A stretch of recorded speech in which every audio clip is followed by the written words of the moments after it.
I started my professional activity as a neurologist trying to bring relief to my neurotic patients. I discovered some important new facts about the unconscious. Out of these findings grew a new science, psychoanalysis. I had to pay heavily for this bit of good luck. Resistance was strong and unrelenting. In the end, I succeeded, but the struggle is not yet over. My name is Sigmund Freud.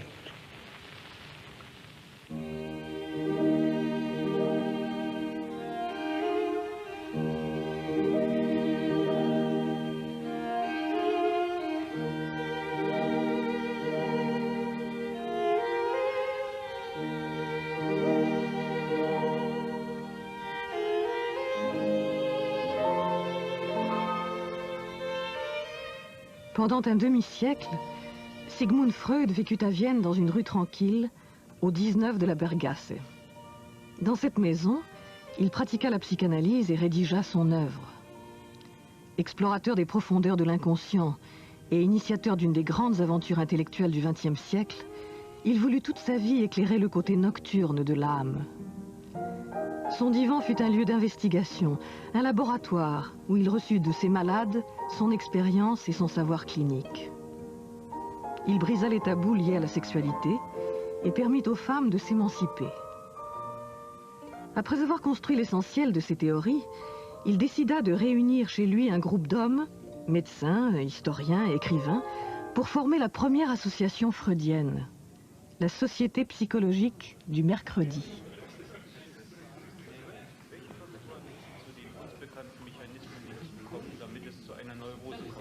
La première séance a lieu en octobre 1902, à 9 heures précises. Le rituel s'installe, café, cigares, petits gâteaux. Véritable banquet socratique, immergé dans l'esprit viennois du début du siècle, la Société du mercredi fut un laboratoire d'idées nouvelles. Ceux qu'on appelait les hommes du mercredi se réunirent autour d'un maître autoritaire qui éveillait leur conscience. Ils voulaient changer le monde à l'aide d'une doctrine, la psychanalyse. Ils parlaient de philosophie, de littérature, de mythologies anciennes et surtout de maladies psychiques et mentales, avec au cœur de cette histoire les hystériques.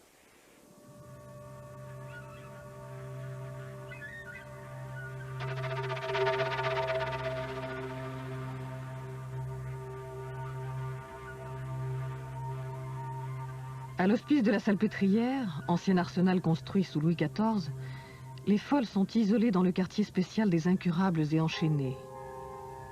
On les abandonne ainsi à demi nus, au milieu de leurs immondices. À travers les barreaux d'une grille, on leur distribue une nourriture faite de soupe froide et de déchets. Les hystériques soignent leurs compagnes en simulant à merveille leur maladie. Elles sont possédées par la manie de mettre en scène la souffrance des autres. Elles ont le génie du rire, des tragédies et du sanglot. Elles enseignent la folie du monde, la misère du peuple.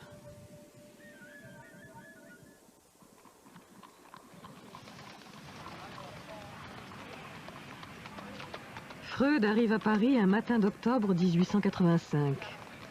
Il vient en France pour découvrir sa véritable vocation. Le futur inventeur de la psychanalyse est un jeune médecin juif âgé de 29 ans, amoureux de sa fiancée Martha, à laquelle il envoie un volumineux courrier. J'ai maintenant une impression complète de Paris, et je pourrais devenir très poétique en comparant la ville à un énorme sphinx, prêt à dévorer tous les étrangers qui ne résolvent pas son énigme. Ce Paris est un rêve inextricable. Je me réjouirais fort de me réveiller.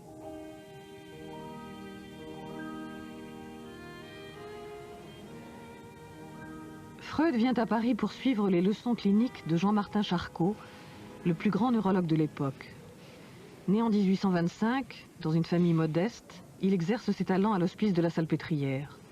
On le surnomme le Napoléon des hystériques. Lorsque Charcot est nommé à la Salpêtrière, il est nommé dans un hôpital qui est en fait un immense hospice pour les femmes. Il y a près de 5 à 6 000 femmes qui sont enfermées à la Salpêtrière. Et pour lui, ça sera une espèce de matériau d'expérience à partir duquel il prétendra, avec un esprit de méthode et de classification extraordinaire, faire une typologie, une symptomatologie de toutes ces affections mystérieuses qui frappent l'être humain lorsque sa raison vacille.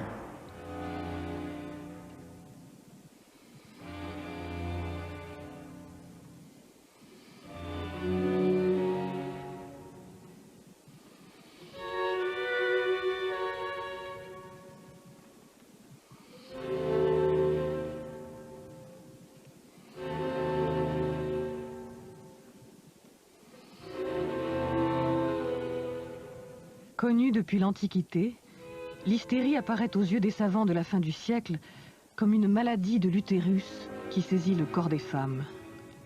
Pour comprendre la nature des convulsions, les médecins plongent les patientes dans un état de somnambulisme ou de sommeil éveillé que l'on appelle hypnose.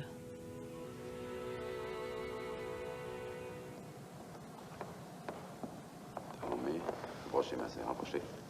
Voilà.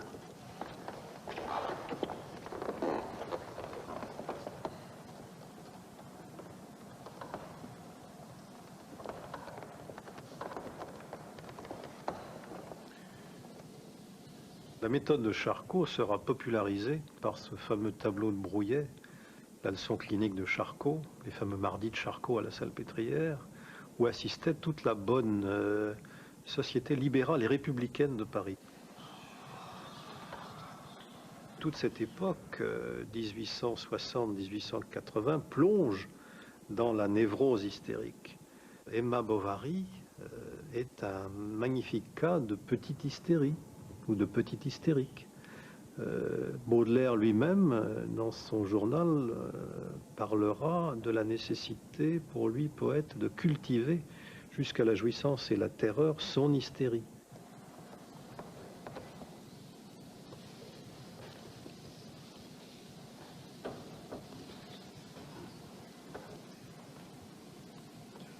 Charcot endort les femmes de la Salpêtrière et fait disparaître provisoirement paralysie et contracture. Il utilise l'hypnotisme pour démontrer que l'hystérie est une névrose fonctionnelle sans lien avec l'utérus. Aussi refuse-t-il de parler publiquement des causes génitales. Fasciné par le théâtre de l'hystérie, Freud remarque que la relation entre le médecin et ses patientes ressemble à une histoire d'amour. Il est ébloui par les leçons de Charcot. Martha, ma chérie, je vais te raconter en détail ce qui agit sur moi. Charcot, qui est l'un des plus grands médecins et dont la raison confine au génie, est tout simplement en train de démolir mes conceptions. Aucun autre homme n'a jamais eu autant d'influence sur moi.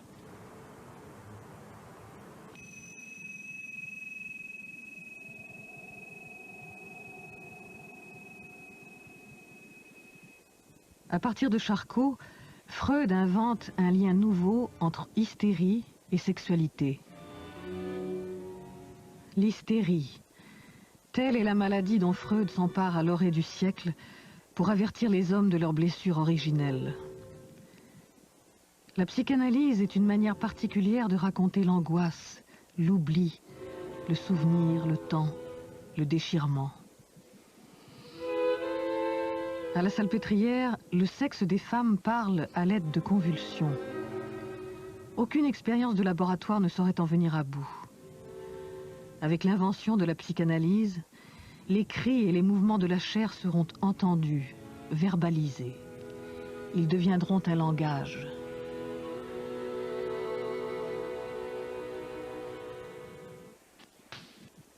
J'ai détruit tout ce que j'ai noté depuis 14 ans, mes lettres, notes scientifiques et manuscrits de mes travaux. Tous mes sentiments et idées sur le monde ont été jugés indignes de subsister. il faut recommencer à les penser. Quant à mes biographes, qu'ils se torturent donc. Chacun pourra avoir son idée sur l'évolution du héros. Tous auront raison. Je me réjouis déjà de leurs erreurs.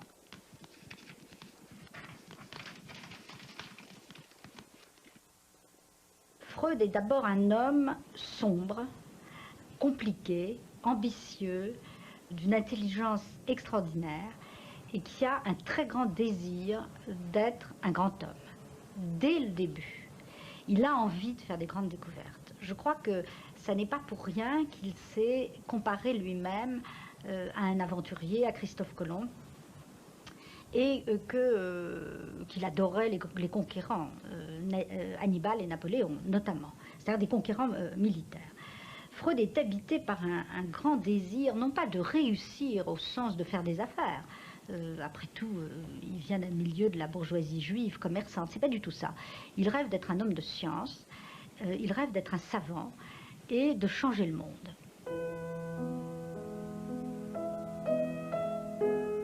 Premier-né du troisième mariage de son père, Freud fut adoré par sa jeune mère. Cet amour lui donna le courage d'affronter l'adversité avec une incroyable assurance. L'université où j'entrai en 1873 m'apporta d'abord quelques déceptions sensibles. Je devais m'y sentir inférieur et exclu de la nationalité des autres parce que j'étais juif. La première de ces prétentions qu'on voulut m'imposer, je ne m'y soumis résolument pas.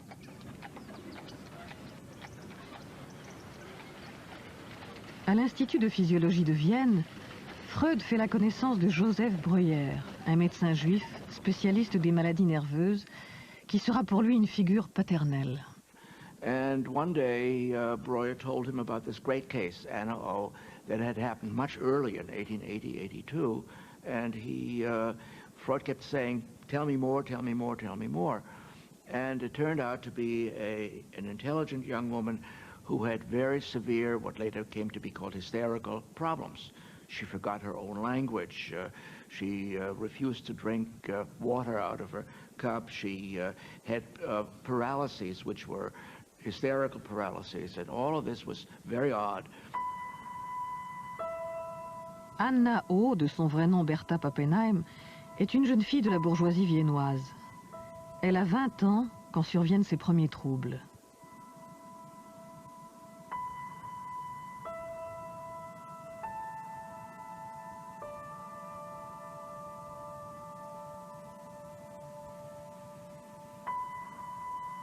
Condamnées à devenir des épouses rigides à l'image de leur mère, ces jeunes femmes de la bonne société viennoise aspirent secrètement à une autre vie. Mais personne ne les écoute. Incapables de faire face à leur destin, elles tombent malades. L'hystérie est le langage de ce désir échoué au seuil de la raison. Breuer, in a way working with his patient also, developed what came to be called the talking cure. That is, he would hypnotize her very gently and then ask her to talk, to remember this, to remember that. And then she would remember and she would talk about it. And this would in some way help the symptom to disappear, which greatly amazed Breuer, who worked with her for 2 years. And out of this came then the kind of first, if you wish, she was perhaps the first psychoanalytic patient in the world, or proto-psychoanalytic patient in the world. And Freud pushed this further than Breuer ever did. And this, of course, then becomes the ground for his own independent theory about sexuality and so on. Ils décident de publier leur grand livre inaugural, s'appelle Les études sur l'hystérie, qui sont composées de plusieurs histoires de cas, dont celui d'Anna O. Mais pourquoi est-ce que Freud et Breuer ont publié ce livre? C'est compliqué, parce que c'est pas un livre mensonger. C'est pas un livre qui raconte qu'on guérit les hystériques alors qu'on les guérit pas. C'est un livre qui montre comment on les soigne. Et qui montre en tout cas que les résultats obtenus par ce qu'on appelait la méthode cathartique, c'était pas encore la psychanalyse, mais enfin c'était déjà la cure par la parole. Ça, c'est l'invention progressive de la psychanalyse, qu'au moins on fait quelque chose avec ces femmes, qu'on les écoute. C'est ça la leçon des études sur l'hystérie. Bertha Pappenheim ne sera pas guérie. mais elle s'engagera dans une vie militante au service du sionisme et de la cause des femmes.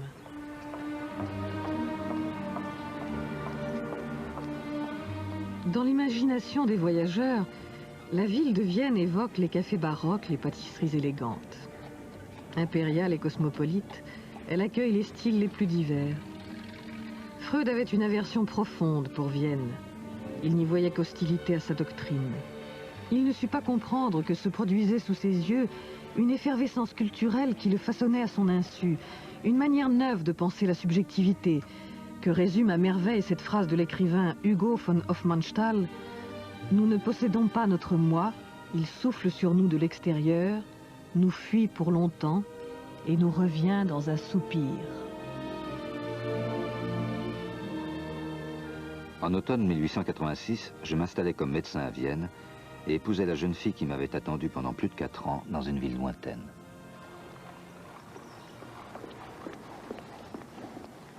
Lorsque Freud ouvre son cabinet privé, il soigne surtout des femmes de la bourgeoisie viennoise atteintes de névrose, maladie des nerfs, neurasthénie, hystérie. C'est en 1889 qu'une patiente, Fanny Moser, ordonne à Freud de s'écarter d'elle et de ne plus bouger. « Ne me parlez pas, dit-elle, ne me touchez pas, écoutez-moi. » J'abandonnai donc l'hypnose et ne retins d'elle que la position couchée du patient sur un lit de repos, derrière lequel j'étais assis, de sorte que je le voyais, mais sans être vu de lui. Il invente le divan, il se retire pour que la parole, pour que ce soit la parole qui devienne l'acte thérapeutique elle-même. Il n'y a plus rien, il n'y a plus de magnétisme, il n'y a plus d'hypnose, il n'y a plus de regard, il n'y a plus que la parole. C'est beaucoup plus intéressant que d'aller chercher dans l'inconscient endormi. Et donc les patients prennent l'habitude de raconter leurs souvenirs d'enfance, leurs fantasmes, etc. Passionné par ces découvertes, Freud laisse le sujet parler librement. En écoutant cette parole chaotique, il assigne à la sexualité une place fondamentale. Elle détermine la vie psychique. La névrose n'est pas une maladie insolite, mais la conséquence, partagée par beaucoup, de conflits infantiles non résolus. Cette compréhension des névroses a lieu au moment où Freud rencontre un médecin berlinois, Wilhelm Fliess, qui devient son indispensable ami. Fliess had very strange theories. He was a specialist, ear, nose, and throat specialist, and he believed that the role of the nose, or catarrh of the nose, or something, would be some crucial influence on sexuality and help in the prognosis as well as diagnosis. Freud went along with this and exchanged ideas with him. Et Freud va avoir un amour fou pour cet homme, qui est un peu son alter ego pendant des années, avec lequel il correspond. On a appelé ça la naissance de la psychanalyse, parce qu'à travers toutes ces lettres, c'est l'époque où il élabore toutes ces théories, la bisexualité, la théorie de la séduction, sa première théorie de l'appareil psychique. Toutes les nuits, entre 11h et 2h, je n'ai fait qu'imaginer, transposer, deviner, pour ne m'interrompre que lorsque je me bouillonne et fermente en moi, et je ne fais qu'attendre de nouvelles poussées. Nous n'échouerons pas, mon cher Wilhelm. Au lieu du passage que nous cherchons, nous découvrirons peut-être des océans, dont nos successeurs... C'est à ton intention, cher ami, que je relate tous ces faits. On sait généralement que la neurasthénie est fréquemment due à une sexualité anormale, mais ce que je soutiens, c'est que la neurasthénie n'est qu'une névrose sexuelle. Wilhelm Fliess vit à Berlin. Freud et lui se retrouvent régulièrement pour de longues discussions auxquelles ils donnent le nom de congrès. Ils échangent leurs idées mais aussi leurs malades. À travers cette relation passionnelle, Freud tâtonne et adopte toutes sortes de théories extravagantes. C'est en se trompant puis en rectifiant ses erreurs qu'il construit ses principales hypothèses. T'ai-je déjà révélé, oralement ou par écrit, le grand secret clinique? Je suis encore tous en dessus-dessous, à peu près certain d'avoir résolu le problème de l'hystérie et de la névrose obsessionnelle en trouvant la formule du choc sexuel et de la volupté sexuelle infantile. Quand par exemple il élabore sa théorie de la séduction, c'est-à-dire quand il pense que à l'origine de toute névrose, il y a un traumatisme réel. Ça veut dire les enfants ont subi des traumatismes sexuels réels dans leur enfance. Que fait Freud? Il ne se contente pas d'être un homme de laboratoire qui va faire des recherches comme sur des grenouilles. Il se dit, mais ça a pu m'arriver à moi. Donc, Freud va être habité par une interrogation sur lui-même. Je crois que c'est ça, la grande force de la psychanalyse et de Freud, c'est qu'au lieu de considérer le malade et le patient comme un objet à étudier de l'extérieur, il passe d'abord par une analyse de lui-même pour savoir s'il n'a pas vécu lui-même la même chose. Les savants de la fin du siècle attribuent une grande importance à la sexualité. Freud pense d'abord que toute névrose a pour origine une séduction réelle vécue dans l'enfance, viol ou attouchement. Puis il renonce à cette hypothèse d'une corruption naturelle de la société. Les abus et les violences existent dans les familles, mais la séduction ne rend pas compte de l'imaginaire sexuel propre à chaque sujet. Freud invente alors la théorie du fantasme. Et si on veut vraiment comprendre ce qui se passe dans l'inconscient et ce qu'est le trouble psychique, eh bien, l'hystérique est habitée par des réminiscences, des fantasmes. Et c'est elle-même qui invente des séductions qui n'ont pas eu lieu. Donc on souffre de choses qui viennent de soi-même. Et là, la perspective est complètement changée, c'est-à-dire que là c'est la psychanalyse. C'est la psychanalyse et on sort complètement de toutes les théories de l'époque. C'est-à-dire, eh bien, le sujet va s'interroger sur lui-même. Donc on n'a même plus besoin de l'endormir, on n'a pas besoin de découvrir un autre que lui qui l'habiterait, il est habité lui-même par cet autre, etc. Et ça, c'est la révolution freudienne. He's a great, wonderful contradiction. He's a revolutionary who's a bourgeois. It's a wonderful kind of, and the man who thought up the things he did, infantile sexuality, homosexuality is not a crime, it's not a sin, it's not a disease, all these things he said, which were presumably, you know, terrible things to say. At the same time, he's a perfect bourgeois. That's one of the things that makes him so interesting. Freud en famille, entouré de sa femme Martha, épouse exemplaire, et de sa belle-sœur Mina, sa confidente, Freud mène une vie de patriarche autoritaire. Il consacre son temps à ses recherches, à ses patients, à ses disciples. Ses trois fils reçoivent une éducation libérale, tandis que ses trois filles sont élevées selon un modèle plus traditionnel. Chaque été, Freud loue une maison sur les hauteurs de Vienne. Il y passe ses vacances en famille et se détend en inventant des jeux pour ses enfants et ses petits-enfants, comme en témoignent ces images voilées tournées par un proche.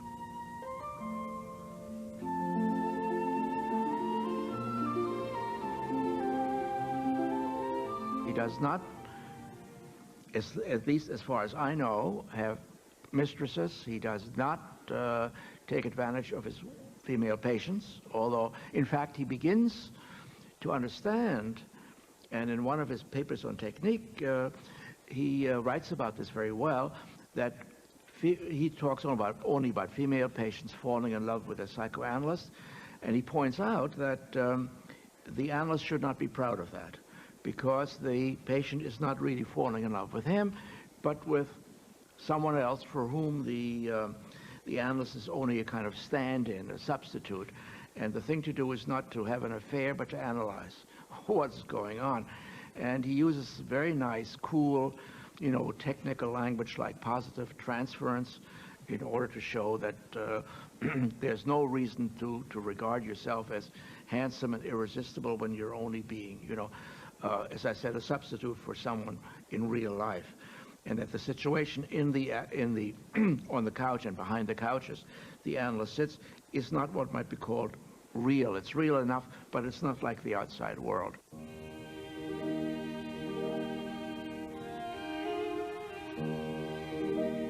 Freud invente de nouveaux concepts. Il appelle libido l'énergie sexuelle et refoulement le processus par lequel est rejeté dans l'inconscient un événement que l'on cherche à oublier, à méconnaître et dont on ne veut rien savoir.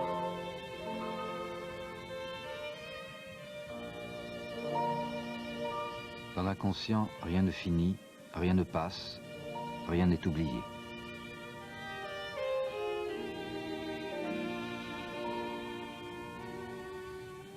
Hier, nous avons enterré mon vieux père, mort dans la nuit du 23. Jusqu'à la fin, il s'est montré l'homme remarquable qu'il a toujours été. La mort de son père l'incite à se livrer à un intense travail de fouille dans son passé. C'est le début de son auto-analyse. Curieux d'antiquité et de culture lointaine, Freud collectionne les objets. Cette passion archéologique l'entraîne au cœur des anciennes civilisations et lui révèle que le destin de chaque homme est lié à celui de l'universalité humaine.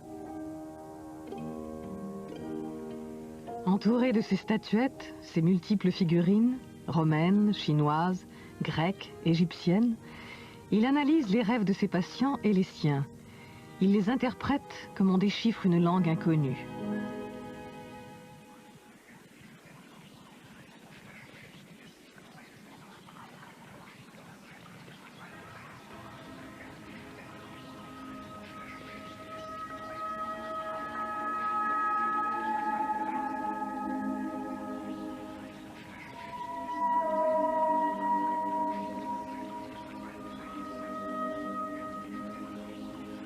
L'interprétation des rêves.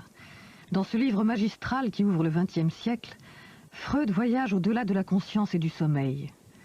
Loin d'être une prédiction magique, le rêve, au sens freudien, est l'accomplissement d'un désir inconscient ou refoulé. Dans les rêves, d'étranges personnages se mêlent souvent à un bestiaire à la fois fantastique et familier. Des chiens ressemblent à des loups, des chevaux à des licornes, des femmes prennent des allures de fleurs. Le rêve est ainsi la voie royale qui mène vers l'inconscient, vers la connaissance d'un au-delà de la conscience, intérieur au sujet lui-même. This is one way in which you can get at the secrets of the mind, a way that would touch everyone.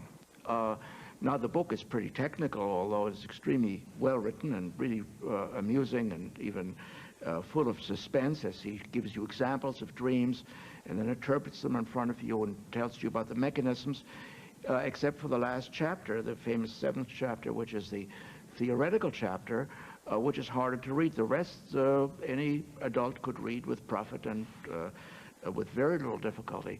Now, I think the crucial point is that Freud is saying, I am on the trail of a general psychology which would work not for neurotics alone, but for everyone. De l'autre côté du visible, Freud trace les figures infinies de l'inconscient avec des mots qui dévoilent les mystères communs à tous les hommes. Rêve, acte manqué, lapsus, oubli, tout a une signification. Qui parle en moi? Telle est la question posée par Freud à l'orée du siècle.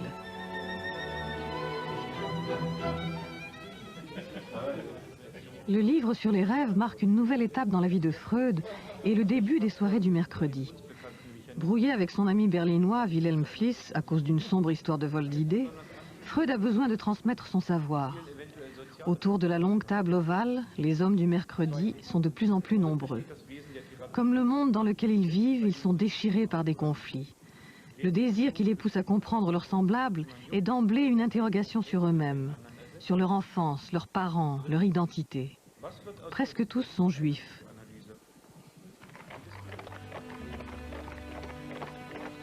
Étrange situation que celle de Vienne au début du siècle. Le déclin de l'Empire austro-hongrois fit de cette ville paradoxale le creuset d'une culture centrée sur le refus de l'avenir, la fascination pour la mort, l'amour de l'atemporalité. Les fils de la bourgeoisie rejetèrent les illusions de leur père. Peintres, musiciens, écrivains et savants refusèrent la notion même de progrès. Parmi ces intellectuels, nombre d'entre eux étaient juifs. Face à l'antisémitisme, ils s'interrogèrent sur leur judéité, c'est-à-dire sur la manière de continuer à se penser juif dans un monde sans Dieu et sans religion. L'un d'entre eux, Karl Kraus, est célèbre pour la férocité de sa plume. Critique littéraire et politique, il fonde un journal, Die Fackel, le flambeau, dans lequel il dénonce la corruption et les idées progressistes. Il devient un redoutable adversaire de la psychanalyse. Un de ses aphorismes est resté célèbre. La psychanalyse invente les maladies qu'elle prétend guérir. Il est aussi un adversaire du mouvement féministe naissant. L'idée dominait que si les femmes sortaient du modèle de la famille patriarcale, La société entière risquait d'être anéantie par un virus de féminisation et d'abaissement des valeurs viriles. Rien ne ressemblait plus à cette image et à cette peur de la déchéance que le long règne de l'empereur François-Joseph. Sombrant progressivement, il paraissait accablé sous le poids d'une féodalité d'un autre âge.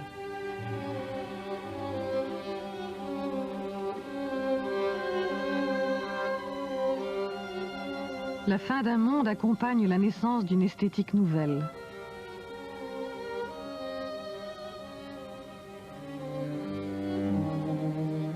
Avec d'autres créateurs, Gustav Klimt lance le mouvement de la sécession. C'est le début d'une modernité de l'art autrichien. Sans connaître la psychanalyse, Klimt témoigne dans son œuvre d'une même approche de la réalité. Il célèbre les rêves d'angoisse, de sexe et de mort que Freud découvre chez ses patients.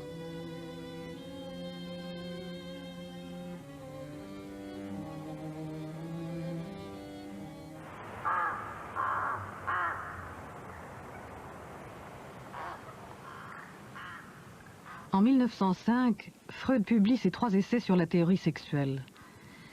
Le livre fait scandale parce que Freud attribue aux enfants et aux adultes dits normaux des fantasmes sexuels ou des comportements jugés pathologiques. Masturbation, sodomie, fétichisme, désir d'inceste. Il élabore son plus fameux complexe en s'inspirant de la tragédie de Sophocle, dans laquelle le roi de Thèbes, Oedipe, marqué par la malédiction des dieux, tue son père et épouse sa propre mère sans le savoir. À partir de cette histoire, Freud donne le nom de complexe d'Oedipe à une représentation inconsciente où s'exprime le désir de l'enfant pour le parent du sexe opposé et son hostilité pour le parent du même sexe. Ce complexe est une étape dans le développement de l'enfant. Il apparaît entre 3 et 5 ans. Selon Freud, tous les enfants traversent cette situation oedipienne pour ensuite la surmonter. Freud reprend tous les termes qui existaient avant lui, sexualité, inconscient, transfert psychodynamique, mais il leur donne un sens tout à fait nouveau, en accentuant, et c'est pour ça qu'il y a eu une telle opposition à la psychanalyse, en accentuant l'idée que l'homme, le sujet, est déterminé par des forces qui lui échappent. Et ça, c'était quelque chose de tout à fait insupportable, parce que c'était une perte de la maîtrise, qui existe beaucoup moins dans les autres psychothérapies.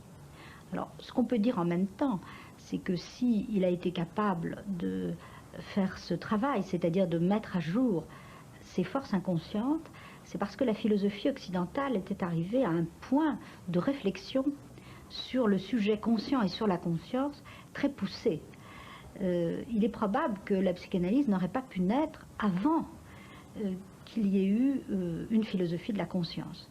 Parce que pour se rendre compte qu'on a un inconscient, il faut encore en être conscient. Au moment où Freud effectue ses découvertes, les médecins et les psychiatres allemands, autrichiens ou français classent les maladies mentales de façon sophistiquée en oubliant la souffrance des malades. On leur prescrit des traitements corporels, bains, massages, électrothérapie, hydrothérapie, sans croire vraiment à leur efficacité.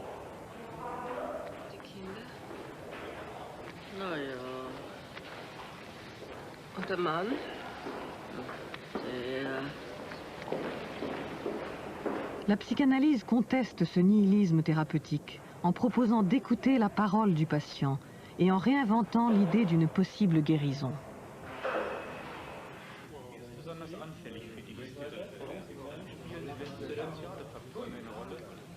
Les soirées du mercredi existent depuis 5 ans. On y parle toujours de l'hystérie, de la cure psychanalytique, du refoulement, du transfert. Les hommes du mercredi forment un cénacle autour du père fondateur. Ils sont sa horde sauvage. Ils admirent Freud qui se montre souvent autoritaire et intransigeant. Tous sont frappés par son regard, sa lucidité, son pessimisme, sa fascination pour la mort et le sexe. Ils se nourrissent de son enseignement et de son génie clinique. 1907 est une année importante. Elle marque la rencontre de Freud avec Carl Gustav Jung, 1 an après leur premier échange de lettres. 50 ans après, Jung se souvient. Oh, well, I just paid a visit to him in Vienna, and And then we talked for 13 hours without interruption. 13 hours For without 13 interruption. hours without interruption. We didn't realize that we were almost dead at the end of it. But it was tremendously interesting. Jung is an ideal figure for him. I've said this in my book very simply. He was not Austrian, he was not old, and he was not Jewish. It was perfect. Because Freud was worrying about the fact that this psychoanalysis might become a kind of parochial enterprise, because the people sitting around the table smoking cigars were all Jewish until a little bit later. He did not like this because he didn't think that psychoanalysis was applied to Jews or could only be practiced by Jews and so on, but he thought it was a human, all human thing.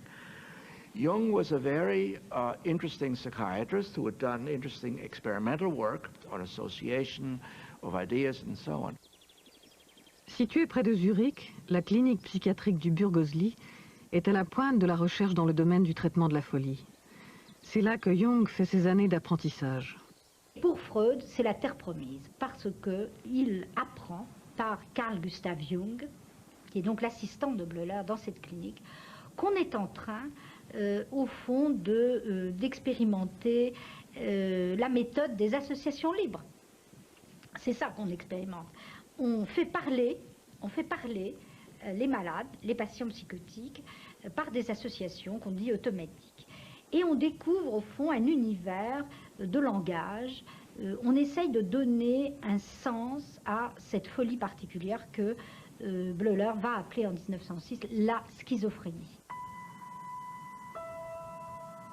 Une forme de folie qui intervient très jeune, sur des sujets très jeunes qui tombent dans un état de repli sur eux-mêmes, de délire, d'hallucination, de violence pulsionnelle, etc. Donc des grands fous. Et ce grand médecin qui est Bleuler, dans cette clinique du Burgosli, se passionne pour les méthodes freudiennes, parce que ça ouvre des nouveaux horizons, comprendre l'univers mental du malade. Élève de Bleuler, Jung restera 9 ans dans cette clinique. Jung and Freud came to know each other, they wrote steadily, and we have their correspondence, fortunately. And for 3 or 4 years, it all looked very rosy and very, very good until Jung decided, and I would say Jung decided to go a different way and move into Oriental mysticism, religion, and all kinds of other things which Freud simply despised, right? Doté d'une puissante intelligence, Jung est habité par un monde intérieur fait d'introspection, de quête de soi, de goût pour l'occultisme et les religions orientales. Pendant 7 ans, il s'enthousiasme pour l'aspect spirituel de l'aventure psychanalytique. En 1913, il s'en écartera. En fait, Jung n'a jamais adhéré à la doctrine de Freud. Il s'intéresse aux archétypes, c'est-à-dire à des représentations symboliques du subconscient. Elles constituent à ses yeux un inconscient collectif. What sort of man was Freud? Well, he was a complicated nature, you know. I liked him very much, but I soon discovered that when he had thought something, then it was settled, while I was doubting all along the line. And it was impossible to discuss something really a fond. You know, he had no philosophical education, particularly, you see, I was studying Kant, and I was steeped in it, and that was far from Freud. So, from the very beginning, there was a discrepancy. Jung does not want to, after 4 or 5 years of very close relationship, to be known as the son or the crown prince or the Dauphin or whatever. He wants to be on his own, and one way to be on his own is to disagree and to write rather brutal letters, by the way. I may be partisan, but in this correspondence, Jung does not look very good at all. And but anyway, he is important, again, as another stepping stone in psychoanalysis, in partly helping it to become international.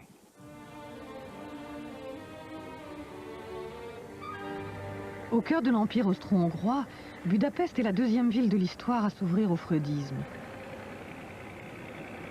Le milieu littéraire et artistique manifeste un intérêt immédiat pour les phénomènes de l'inconscient. Parmi ses intellectuels, un psychiatre, Sándor Ferenczi, rencontre Freud en 1907. Il deviendra le plus grand psychanalyste du mouvement freudien. Alors qu'est-ce qui se passe avec Ferenczi? Il est là à Budapest, il forme autour de lui des psychanalystes et puis il se fait analyser par Freud. Il a des symptômes psychosomatiques et puis il a des problèmes, c'est que il est amoureux d'une femme qui est donc sa maîtresse, qu'il veut épouser. Et il l'a en analyse, parce qu'à l'époque, on prenait tout le monde en analyse. On ne savait pas encore qu'il fallait des règles. Les règles viendront en 1920, après que Freud ait analysé sa propre fille. Mais avant la Première Guerre mondiale, on analyse tout le monde. Tout le monde s'analyse entre soi. Et Ferenczi tombe amoureux, prend en analyse la fille de sa femme, enfin de sa future femme, de sa maîtresse, et il tombe amoureux de cette fille qu'il a en analyse. Et il explique à Freud tout ce qui se passe. Et Freud lui dit que c'est du transfert, que c'est pas de l'amour, qu'il doit absolument renoncer à ça. Freud est toujours le gardien de la loi. Et Ferenczi obéit, analyse ce qui se passe, et termine au fond son analyse avec Freud en disant cette phrase extraordinaire: c'est terrible, c'est beaucoup mieux comme ça, bien sûr, je suis devenu raisonnable, mais l'analyse m'a normalisé. Comment caractériser Ferenczi? Il est le premier à mettre l'accent sur la relation archaïque à la mère. Il a compris quelque chose très tôt, c'est qu'il y avait des patients pour lesquels un soutien de type maternel qui aurait manqué dans l'enfance, il faut que des patients le retrouvent dans la cure. C'est ça son idée. Donc, il pense que le lieu analytique doit être, enfin la séance, on doit pouvoir embrasser les patients, les toucher, leur dire des gentillesses, accepter leurs cadeaux. Et ça, évidemment, Freud s'y oppose. Et donc, c'est ça, Ferenczi. C'est l'inventivité clinique permanente. Budapest, le 6 janvier 1910. Cher monsieur le professeur, il me semble que je suis comme ce vieil ingénieur des chemins de fer de ma connaissance qui s'arrête devant une locomotive immobilisée sur la voie et s'écrie avec une admiration naïve: c'est tout de même une belle invention. Depuis des années, je m'occupe du matin au soir de psychanalyse. Je suis un tâcheron de cette méthode. C'est mon métier et mon pain quotidien. Et pourtant, il ne se passe pas de jour sans que je doive m'arrêter en plein travail pour admirer les progrès incroyables de la connaissance de l'humanité, malade et bien portante. C'est tout de même une belle invention. Pendant 25 ans, ces deux hommes vont s'écrire plus de 3000 lettres. C'est une des plus belles correspondances dans l'histoire de la psychanalyse. Cher ami, ma crampe de l'écrivain est en nette amélioration. Suite à votre impressionnante sommation de m'accorder du repos, j'ai pris un nouveau patient d'Odessa. Un russe très riche, souffrant de sentiments de compulsion, mais je suis plus efficace que jamais. Sergei Konstantinovitch Pankeev. Ce jeune homme russe de 23 ans est atteint de troubles psychiques graves. Les membres de sa famille ressemblent aux personnages des romans de Dostoïevski. Son père était mélancolique, sa mère obsédée par des maladies, sa sœur s'était suicidée et 2 de ses oncles étaient atteints de folie. Quand il arrive à Vienne pour être analysé par Freud, il a déjà vu plusieurs grands psychiatres de l'époque. Il va très mal et Freud lui dit cette phrase absolument extraordinaire. Il raconte tout son périple, les sanatoriums, les cliniques. Et Freud lui dit on a cherché les raisons de votre malaise dans un pot de chambre. Alors maintenant, on va les chercher en vous. Ça voulait dire quoi? Ça voulait dire on n'a rien fait. Kommen Sie. Strecken Sie sich bequem aus. Reden Sie. Lassen Sie sich einfach reden.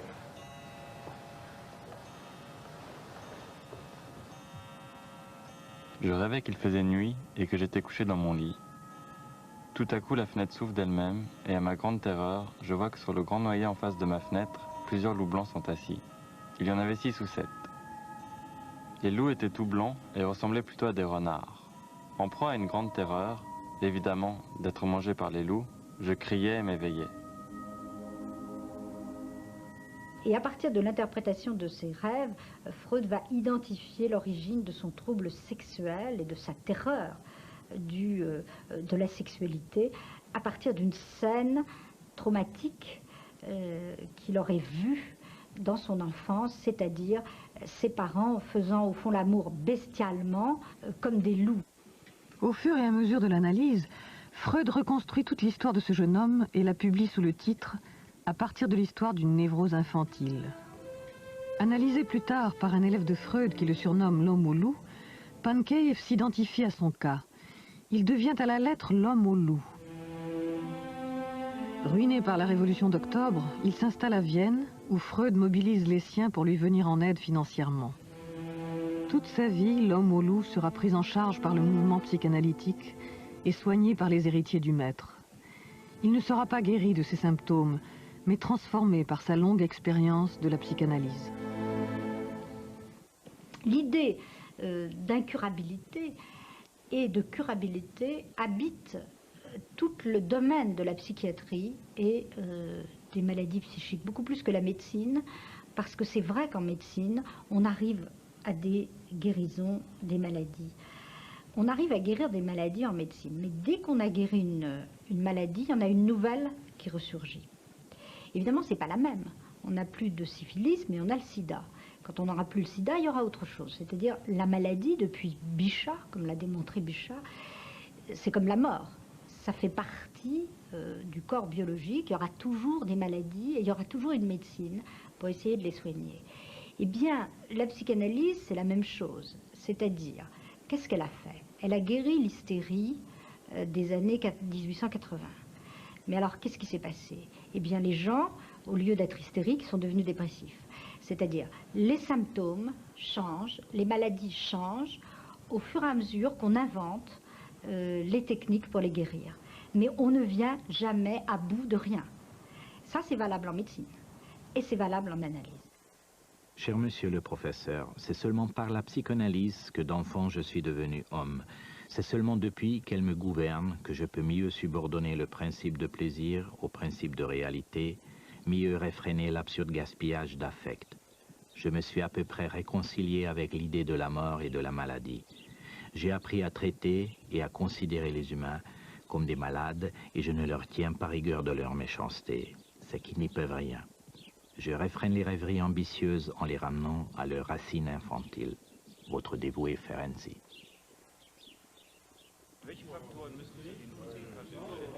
En 1910, les séances de la Société du mercredi sont transférées de l'appartement de Freud à un collège des docteurs. La fièvre des commencements se dissipe. L'académie succède au banquet. 1910, c'est aussi l'année où Freud fonde l'Association psychanalytique internationale et demande à Jung d'en assurer la direction. Le congrès de Weimar de 1911 réunit tous les ténors du mouvement psychanalytique international. Jung en est le président malgré des désaccords de plus en plus manifestes. 2 ans plus tard, ce sera la rupture avec Freud. Un autre homme entre alors en scène qui comptera dans l'expansion du mouvement. Ernest Jones, un médecin anglais né au pays de Galles. And what struck me most of all about it was what an extraordinary man he must be, because he seemed to listen to his patients. And I'd never heard of anybody listening to his patients before. They always tested their knee jerks and that sort of thing, but they didn't listen to what they had to say. And here's a man who listened patiently, and that took my fancy very much. According to John's autobiography and to what I actually have found out, John started to become interested in psychoanalysis around 1906. And together with his friend Trotter, they started reading Freud. He knew a bit of German, and then he became acquainted with German later on. Therefore, psychoanalysis started to circulate in England quite early on. Ernest Jones participe à la traduction anglaise de l'œuvre de Freud. En 1911, il fonde l'Association américaine de psychanalyse et en 1919, la Société britannique de psychanalyse. He had a great spirit of tolerance, of open-mindedness, anti-dogmatism. And that's the reason why he could actually allow various schools or various trends at one moment to come in Great Britain. And that is a typical attitude of the, let's say, the empirical approach of British culture at its best. But it's interesting, for instance, that the British society from the beginning was full of non-medical people. La Fitzroy Tavern à Londres était le lieu de rencontre des intellectuels anglais non conformistes. C'est autour de Virginia Woolf et de son mari, Leonard Woolf, que se crée le groupe de Bloomsbury. Parmi ces intellectuels, James Strachey s'oriente vers la psychanalyse. Sur les conseils de Jones, James et sa femme Alix se rendent à Vienne pour se faire analyser par Freud. Ils deviennent des praticiens et consacreront leur vie à traduire l'œuvre complète de Freud. And they helped, of course, psychoanalysis to circulate in the Anglo-American world, because at one moment, of course, James, being so friendly with Virginia Woolf and Leonard Woolf, contacted the newborn Hogarth Press and managed to create this link between the Hogarth Press and the British Psychoanalytical Society, so that the Hogarth Press became, in some way, the publisher of Freud and of psychoanalytic works in England. Jones sera le grand organisateur du mouvement, l'homme politique du freudisme, le gardien de la doctrine, et plus tard, face aux États-Unis, celui qui assurera à l'école anglaise une place prééminente. À ce congrès, Freud rencontre pour la première fois Lou Andrea Salomé. Écrivain de langue allemande, né à Saint-Pétersbourg, elle séduit Freud par la vivacité de son esprit, sa chaleureuse humanité, sa beauté. C'est le début d'une longue amitié. Elle est à la recherche, au fond, de la modernité et de qu'est-ce que c'est que l'être humain quand Dieu est en train de mourir. Et quand on est replié sur la figure de soi-même. Et par ailleurs, c'est dans sa vie qu'elle veut réaliser les grandes passions. Et Lou va toujours vers ce qu'il y a de plus intéressant sur le plan intellectuel. Elle rencontre Nietzsche quand elle est toute jeune. Et Nietzsche tombe éperdument amoureux d'elle. Et bien sûr, elle ne devient pas sa maîtresse. C'est pas du tout ça qui l'intéresse. Et elle décide pendant un certain temps de vivre avec les hommes dans des amitiés platoniques, de façon à recréer elle aussi une sorte de banquet platonicien des idées. Et quand elle arrive à Vienne, c'est avec la ferme intention de s'initier à la psychanalyse. Elle a trouvé dans la psychanalyse, au fond, la doctrine qu'elle cherchait. Et à partir du moment où elle va rencontrer la psychanalyse, elle devient psychanalyste et elle cesse d'écrire des romans. Entre Lou et Freud se noue une relation privilégiée faite de confidences intimes et d'amour réciproque. Il a pour elle une véritable admiration et la regarde comme son alter ego.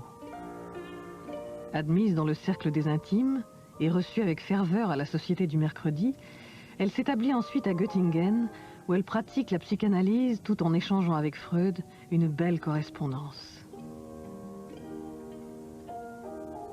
Cher Lou, vous m'avez manqué hier soir à la séance.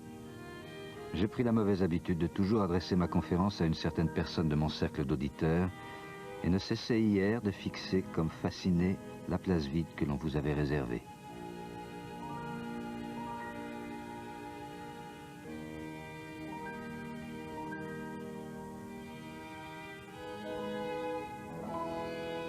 Le 28 juin 1914. Cher ami, je vous écris sous le coup de l'assassinat surprenant de Sarajevo, dont les conséquences sont tout à fait imprévisibles. Il me semble bien que la participation personnelle tienne ici peu de place. 2 mois plus tard éclate la Première Guerre mondiale. Comme des millions d'hommes, Freud ne croit pas à la durée de ce conflit. Il se sent solidaire du destin de son pays. Passé le temps des illusions, il exprime son pessimisme dans une lettre à Lou Andrea Salomé. L'humanité, je n'en doute pas, se remettra même de cette guerre, mais je suis certain que ni moi ni mes contemporains nous ne retrouverons un monde heureux. Tout est trop horrible. Et ce qu'il y a de plus triste, c'est que tout arrive comme la psychanalyse aurait pu le prévoir, d'après sa connaissance de l'homme et de son comportement.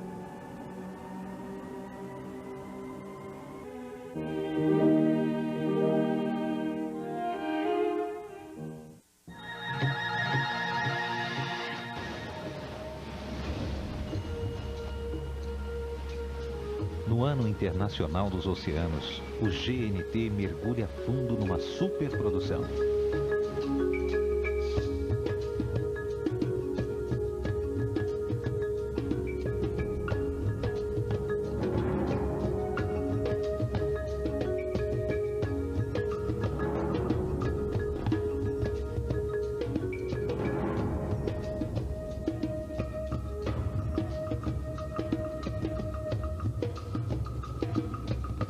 Planeta Oceano. Em setembro, no GNT.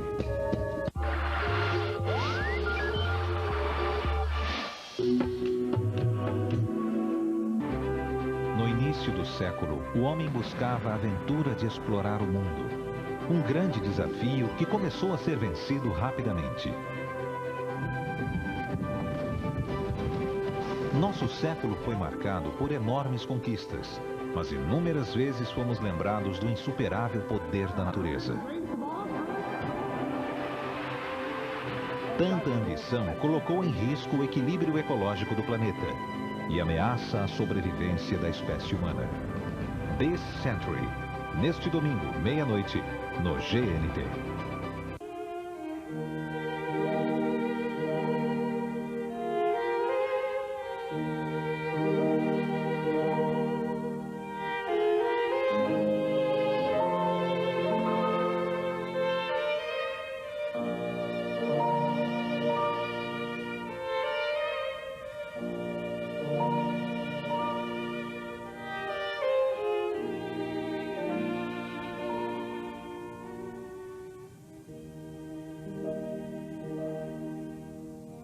Au moment où éclate la Première Guerre mondiale, Freud a élaboré une partie essentielle de sa doctrine. Combattant le nihilisme thérapeutique de la fin du siècle, il a montré le rôle majeur de la sexualité dans la genèse des névroses. Devenu un savant reconnu, il s'est brouillé avec ses amis de la première heure. Joseph Breuer, Wilhelm Fliess, puis avec l'un de ses précieux partisans, Carl Gustav Jung. Entouré de ses disciples les plus fidèles, Sándor Ferenczi, Ernest Jones, Karl Abraham, il fonde en 1910 le mouvement psychanalytique international qui va conquérir le monde.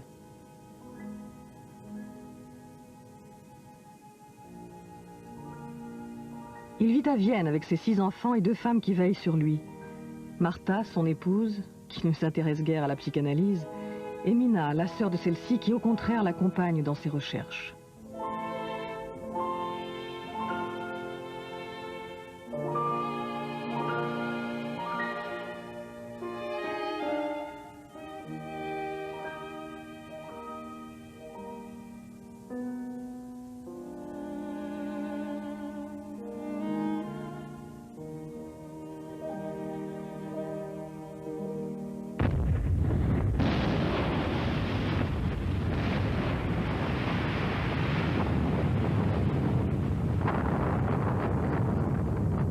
Au début du conflit, Freud est pris d'un accès de patriotisme de courte durée. Il vit cette guerre comme une épreuve interminable, une violente et irrémédiable cassure. Et il s'inquiète pour ses fils envoyés au front. Il a peu de patience, mais il poursuit son œuvre et donne des conférences à l'université de Vienne devant un public de plus en plus important. La guerre relance le débat sur l'origine traumatique des maladies nerveuses. Les psychiatres sont sollicités par les hiérarchies militaires pour dépister les simulateurs qui cherchent à fuir les combats. Ils utilisent des traitements électriques ou hypnotiques pour guérir les paralysies et les terreurs causées par le feu des grenades et des canons.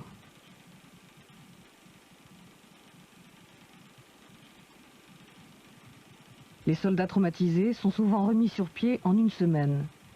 comme ce soldat anglais, pour être renvoyé au front et parfois à la mort.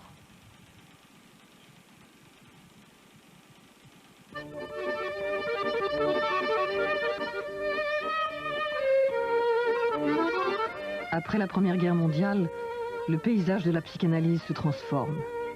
Les écrivains et les intellectuels viennois ont l'impression d'avoir perdu leur identité. Les conditions de vie après la guerre sont terribles. Freud consacre une large part de ses activités à sa propre survie. Nous sommes tous devenus des mendiants affamés, mais vous ne m'entendrez pas me plaindre. Je suis un homme debout et je ne me tiens en rien responsable des folies du monde. La défaite des empires centraux annonce l'insurrection hongroise. En mars 1919, Béla Kun proclame la République des Conseils et crée à Budapest pour la première fois au monde une chaire d'enseignement de la psychanalyse. Sándor Ferenczi est nommé à ce poste. 4 mois plus tard, la commune est réprimée dans le sang par les troupes de l'amiral Horthy, dictateur fasciste. Les psychanalystes prennent la route de l'exil et s'installent à Berlin.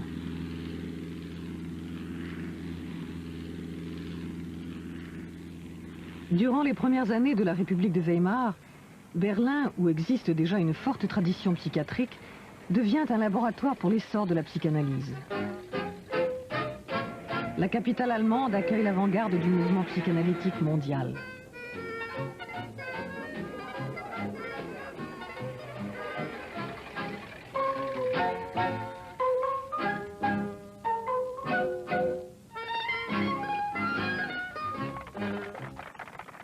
...1920 wurde das Berliner Psychoanalytische Institut gegründet. Max Eitingon war der Besitzer, würde man sagen. Er hat es finanziert und hat es zusammen mit einer Poliklinik, die 1920 dann errichtet wurde, zu einer Ausbildungsstätte werden lassen, die dann auch ja, durch die erzwungene Immigration vieler Analytiker während der Nazizeit überall auf der ganzen Welt eigentlich zum Modellprojekt wurde. Anfangs haben sich die Psychoanalytiker vor allem so ärmeren Bevölkerungsschichten zugewandt. Leuten, die verarmt waren und aufgrund ihrer neurotischen Entwicklung auch auf keinen grünen Zweig kamen. Und im Laufe der Zeit, also je mehr sich die Psychoanalyse so herumgesprochen hatte, desto mehr Zustrom bekam sie auch von Intellektuellen. Premier institut de formation du monde, la Polyclinique de Berlin va rayonner pendant plusieurs années. Les patients payent leur cure en fonction de leurs revenus et chaque thérapeute est obligé de mener au moins une cure gratuite. Cet engagement social offre de nouvelles perspectives au freudisme. Les candidats formés à la Polyclinique admirent Karl Abraham, premier médecin à avoir exercé la psychanalyse à Berlin dès 1907. Il est la figure orthodoxe du mouvement. Karl Abraham muss wirklich eine sehr imponierende Gestalt gewesen sein. Er hat so als erster die Psychoanalyse ja in Berlin eingeführt und auch in verschiedenen Vorträgen auch gegen die schlimmsten, abfälligsten Bemerkungen immer wieder verteidigt. Von Freud wird der als Roche de Bronze bezeichnet. Und er hat, was ich doch sehr eindrucksvoll finde, es ist nicht nur seine Originalität im Denken und in der Theorie, sondern auch seine Fähigkeit, eine Gruppe von Schülern, die aber nicht hörig sind, in höriger Abhängigkeit zu ihm standen, um sich herum zu sammeln und gleichzeitig auch ein loyaler Kontrapunkt zu Freud zu sein. Er war nicht in allen Dingen Freuds Meinung und Freud respektierte das. Parmi les nombreux élèves qu'il a formés, l'une va devenir célèbre, Mélanie Klein. Née à Vienne, en 1882, dans une famille juive, elle se marie très jeune et se rend à Budapest, où elle découvre l'œuvre de Freud. Her first analyst was Ferenczi. who actually understood Klein's geniality, and was Ferenczi who actually suggested that he should get interested in analyzing children. And then later on, due again to her personal circumstances, she went to Berlin and she met Abraham there, Karl Abraham, and started an analysis with him. There is a letter that Abraham writes to Freud where he describes the work that Melanie Klein was doing with very small children. And again, it's Abraham who says, well, the future of psychoanalysis will pass through Melanie Klein. What she's doing is something so new. Mélanie Klein s'écarte de la doctrine freudienne classique en mettant l'accent sur les relations archaïques de l'enfant à la mère. Sa plus grande rivale sera Anna, la plus jeune des filles de Freud, la seule à s'engager dans la psychanalyse après avoir été analysée par son père. Well, you know, Freud had certain rules about psychoanalysis, yes, and he published these rules in these famous papers on technique.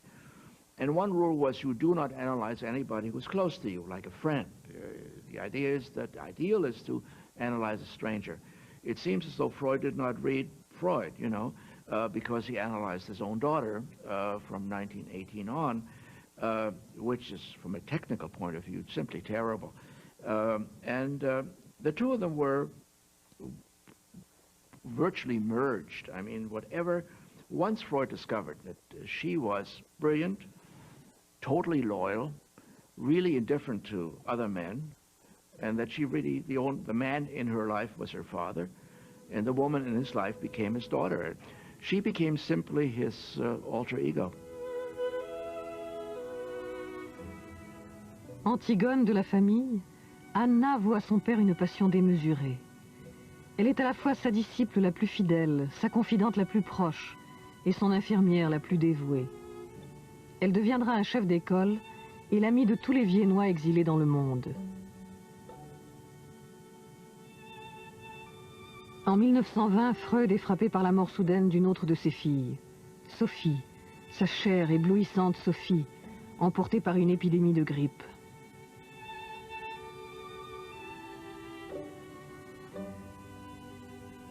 Toute vie tend vers la mort. Freud développe un nouveau dualisme, la pulsion de vie et la pulsion de mort. Ces deux forces élémentaires s'affrontent pour l'éternité. Son livre, Au-delà du principe de plaisir, reprend le thème de la mort et inaugure le remaniement de sa conception de l'appareil psychique. And then 3 years later, he goes on to develop the idea that the mind is divided not only by the drives, life against death, sexuality against aggression, but also almost, if you wish, a geographic division, which you can't quite find, as it were. He draws a little diagram. But the id, which is essentially inaccessible directly, it's, as it were, so deeply buried that the only way in which you can get at it is indirectly, by mistakes, by dreams, by symptoms, and so on, which show something bubbling up inside. The ego, which is the id, of course, is totally unconscious. The ego, which is partly unconscious, partly conscious, and the superego, which is also partly conscious, partly unconscious. Now, the superego can be called simply, if you want, the conscience. Although it's a little more complicated than that, but it has some similarities. And the ego is, in a way, the part of the mind which deals with mastery of the world. It's in relation to outside forces. It acts on them. It receives them. It reinterprets them. It organizes the mind. But it is also partly unconscious. So it's not simply what we might call reasonable thinking, although that's part of it. And this division then serves to underscore the fact that mental conflict, which he has always been interested in, that mental conflict is simply everywhere. Because these three agencies, let's say, the id, ego, superego, are very rarely completely at peace with each other. And what you can get is a kind of suspension of hostilities, a truce, but much of the time, let us say, the superego will attack you. It is mostly, if not always, but mostly negative, punitive, is itself a source of feelings of guilt, and so on. Now, this is actually, it turned out, I think, that this idea, plus the idea of the two fundamental forces, which are in opposition to one another, turned out to explain much more about mental operations than before. So in that sense, it's a real gain in clarity. Ces nouvelles théories ne sont pas facilement acceptées par les disciples. Mais les candidats qui veulent se faire analyser par Freud pour devenir psychanalystes sont de plus en plus nombreux. La plupart d'entre eux viennent des États-Unis. Ils cherchent à saisir le sens de la pratique analytique à travers une cure personnelle. Les Américains, à partir des années 1910 et jusqu'en 1925, s'enthousiasment pour la psychanalyse. Parce que pour eux, c'est une thérapie du bonheur. Ils sont à leur façon très créatifs, les Américains. Il ne faut pas faire de l'anti-américanisme primaire, comme Freud l'a fait. Freud a dit, la psychanalyse va aux Américains comme une chemise blanche à un corbeau, je crois. C'est sa phrase. Donc il les détestait. Il les détestait, on comprend pourquoi. Parce que quand ils ont commencé à venir se faire analyser à Vienne, en 1919, 1920 et jusqu'en 1930, pour cet esprit complexe, viennois, européen, qu'était Freud, habité par la mort, habité par des paysages, quoi qu'il en dise, je ne sais pas, de l'esthétisme de la Renaissance, de toute la culture classique. Eh bien, qu'est-ce qu'ils voyaient arriver? Des puritains qui avaient envie que les gens soient heureux. Rien n'est plus étranger à Freud que ce genre d'histoire. Freud cherche à disséquer l'âme humaine. Il est l'héritier du romantisme d'un côté. Et quand il est clinicien, il cherche à guérir, il ne cherche pas à adapter. C'est deux choses différentes. Il cherche à ce que quelqu'un comprenne ses symptômes, non pas aille mieux, se comprenne. C'est à la gare de Vienne, en 1921, que plusieurs Américains et quelques Anglais arrivent pour rencontrer le maître. L'un d'entre eux, Abraham Gardiner, psychanalyste et anthropologue, se souvient. Freud came down to meet his new analyst and No. He was coming home from his vacation. And we met him at the railroad station. Let's see. And it was a very cold day. It was only September 25th, but he was dressed up in a fur coat and a slouch hat. And I was rather disappointed because I expected a more imposing-looking man. He was rather short. He was? Yes. He wasn't tall. He was only about 5'6", I would say. And not terribly imposing, extremely friendly, and very glad to see me, and... Did he speak English? Perfect. Perfect. And I was analyzed in English. $10 a session. Oh, that was a fabulous fee. Yeah. That was an enormous fee, considering that the dollar brought 3,300 crowns. So that meant 3,300 crowns times 10. That's 33,000 crowns. Imagine what that was if a good meal in Vienna cost 75 crowns. He was an extremely penetrating in his insights, by the way. This man was uncanny in his insights. But it was all draped around the Oedipus complex. He referred occasionally, he'd say, well, of course, this is an anal erotic thing and this is an oral erotic. But he wasn't systematic about it. Il est de nouveau frappé par un deuil. Son petit-fils préféré, Heinz, le fils de Sophie, meurt en 1923. Je supporte très mal cette perte. Je crois n'avoir jamais éprouvé un tel chagrin. Tout m'est devenu indifférent. Cette même année, son médecin détecte une tumeur cancéreuse à la mâchoire. Pendant quelque temps, il cache la vérité à Freud. Ernest Jones, son biographe et ami, fut le témoin des souffrances qu'il a endurées. It went on for 16 years. He had 23 operations in that time, major operations.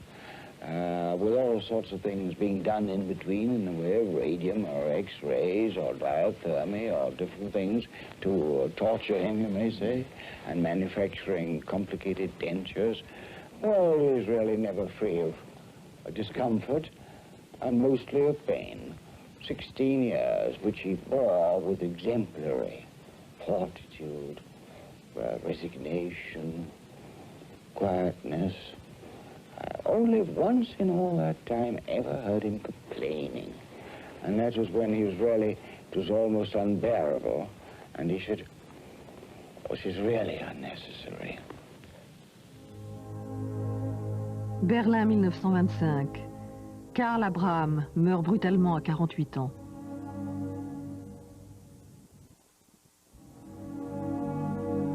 Cette mort prématurée est ressentie comme un véritable désastre par les pionniers du freudisme. Berlin a perdu un maître et ceux qui la formaient sont désorientés. Mélanie Klein quitte l'Allemagne et se rend à Londres à l'invitation d'Ernest Jones pour y donner une série de conférences sur son approche analytique. Elle est la première à analyser de très jeunes enfants pour essayer de comprendre l'origine des psychoses. Ses théories emportent l'adhésion des praticiens anglais.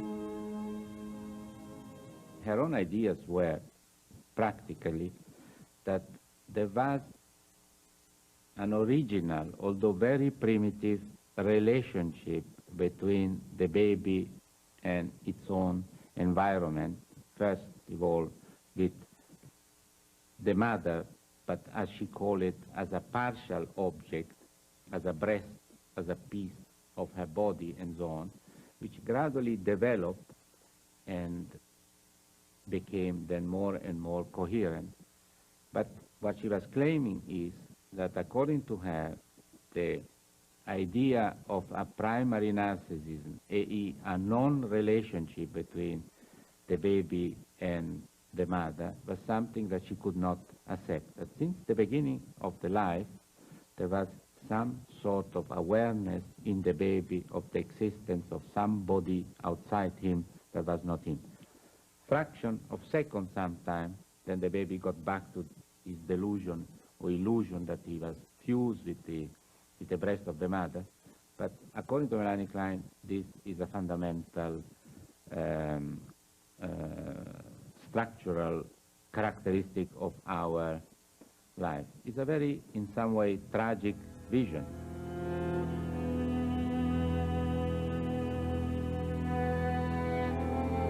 Pour Mélanie Klein, la naissance est une séparation douloureuse que l'enfant devra supporter en construisant son propre univers fantasmatique composé d'objets bons ou mauvais, d'amour, de haine, d'envie.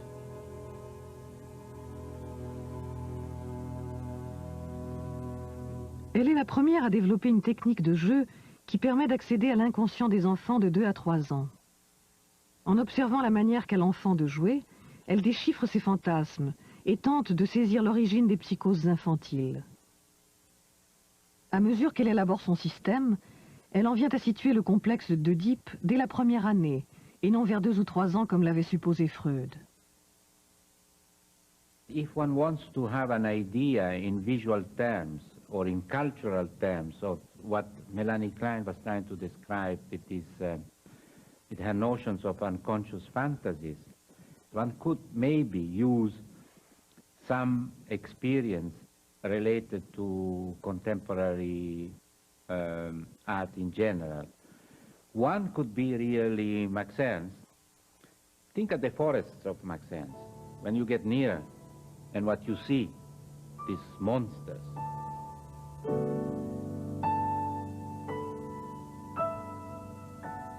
Max Ernst, André Breton, Salvador Dali, les surréalistes s'emparent des idées de la psychanalyse. Pour eux, elle est une expérience subversive qui révèle à l'homme sa vraie réalité. Le monde du rêve et de la folie, de l'invention et de l'altérité.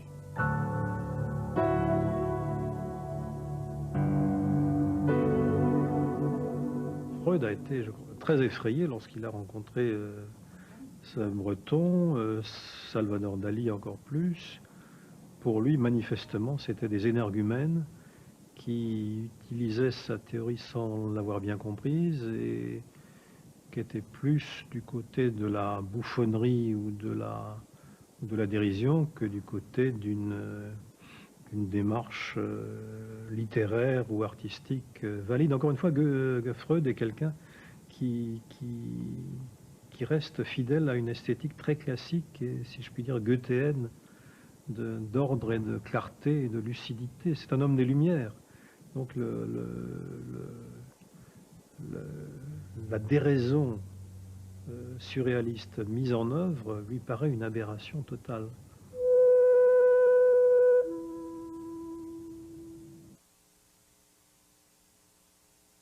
Les surréalistes célèbrent la beauté convulsive de la femme hystérique. Elle est à leurs yeux la nouvelle esthétique des temps modernes, comme l'extase mystique des femmes.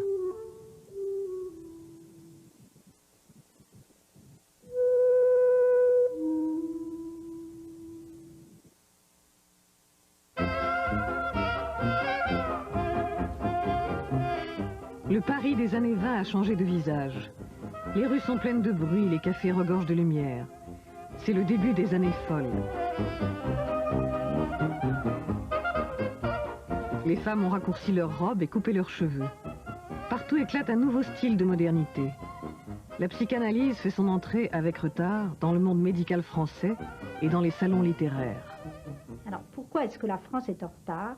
Pour beaucoup de raisons qui tiennent en effet à la caractéristique du savoir français. D'abord, il y a eu Pierre Janet, c'est-à-dire il y a eu donc un Freud français qui s'appelait Pierre Janet, qui était un psychologue, un des fondateurs de la psychologie clinique, de la même génération que Freud, et qui a élaboré lui aussi une théorie de l'inconscient psychologique, et qui avait au fond une célébrité presque aussi grande que Freud, et qui développait une théorie complètement aujourd'hui caduque, mais qui a rayonné pendant très longtemps. Il s'occupait aussi de malades hystériques, donc il y a une tradition déjà implantée.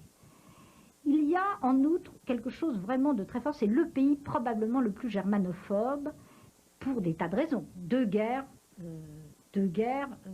avec l'Allemagne. Donc toute théorie qui arrive d'Allemagne est considérée comme une théorie Bosch en France. Donc ça fait obstacle. Malgré ces résistances, deux groupes voient le jour en 1925 et 1926. La Société psychanalytique de Paris et l'Évolution psychiatrique. Leurs fondateurs sont plus les héros d'une aventure que les théoriciens d'une doctrine. René Alendi, Eugénie Sokolnika, Henri Codet, Sophie Morgenstern, Adrien Borel, Rudolf Loewenstein, René Laforgue, Marie Bonaparte, Georges Parcheminet, Paul Schiff et Édouard Pichon. En France, Pichon est un personnage fascinant. À l'origine, c'est un grammairien, membre de l'Action française et admirateur de Maurras. Donc, rien ne prédisposait cet homme à s'intéresser à la psychanalyse. Il faisait même partie de ceux qui étaient les adversaires de la psychanalyse. Or, c'est un de ces personnages, comme moi je les aime bien,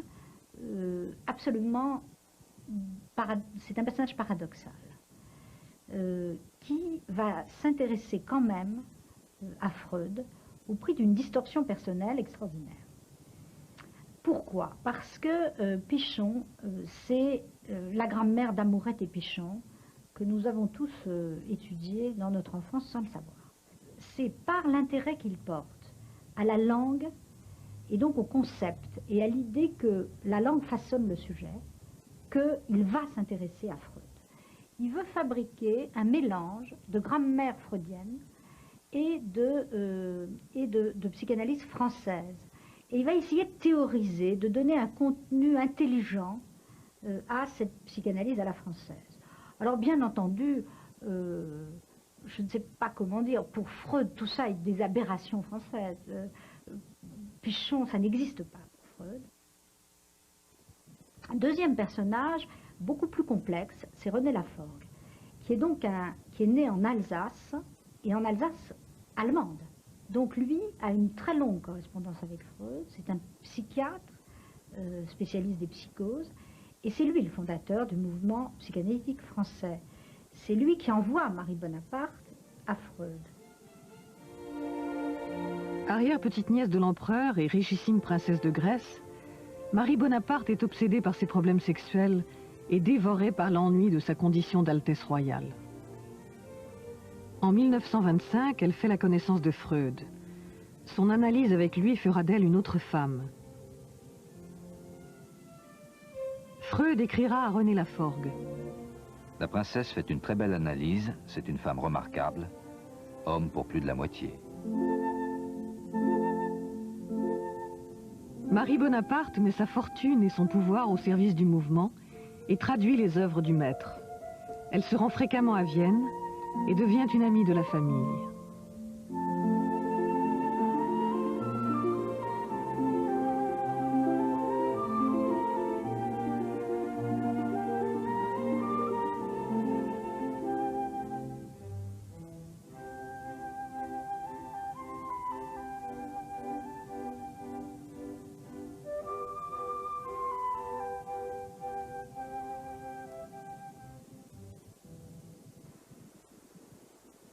Vienne 1929. Freud écrit « Malaise dans la culture ». Symbole du pessimisme freudien, le livre est l'expression de la haine et de l'agressivité qui frappent l'époque. Les hommes sont maintenant parvenus si loin dans la domination des forces de la nature qu'avec l'aide de ces dernières, il leur est facile de s'exterminer les uns les autres jusqu'au dernier. Sombre présage, Freud dépose son manuscrit chez l'imprimeur en novembre 1929, juste une semaine après le Mardi Noir de Wall Street. La crise économique qui éclate avec la chute de la bourse de New York accentue la misère et la pauvreté en Europe. La République de Weimar est la plus touchée.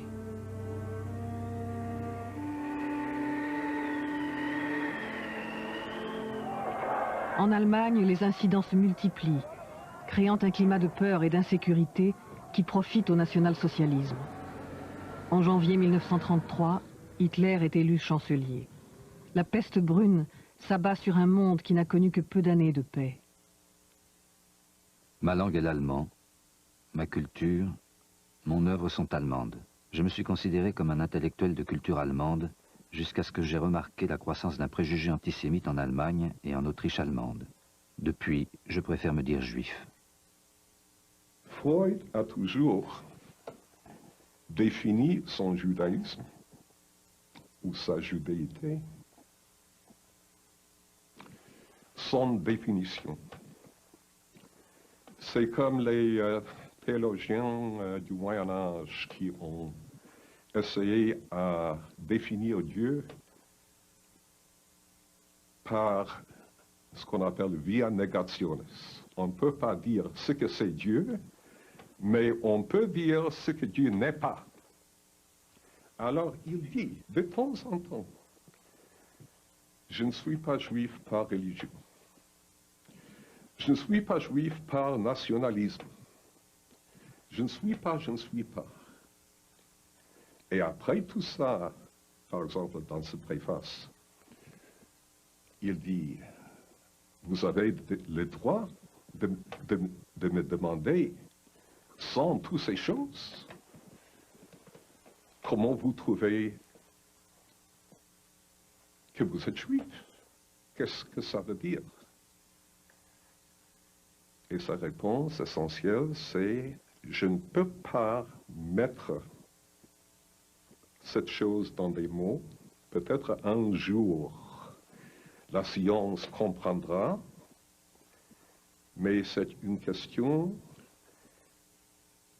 des émotions très très profondes de solidarité avec mon peuple, solidarité et cette profondeur même atteste à l'importance de cette dimension dans ma vie. Ce que Freud veut dire, c'est qu'il y a quelque chose de juif fondamental qui peut se transmettre au cours des générations, qui peut être refoulé, qui peut être sujet à l'anamnèse, toutes sortes de choses. et que lui-même, il est héritier de cet héritage inconscient. Et pour ça, pas seulement qu'il ne veut pas se débarrasser de sa judéité, il ne peut pas. In Berlin, wie in anderen Universitätsstädten Deutschlands, wurden undeutsche und unsittliche Bücher von den Studenten eingesammelt und öffentlich verbrannt. Plus de 20 000 livres sont jetés aux flammes. Les étudiants nazis lancent leurs anathèmes.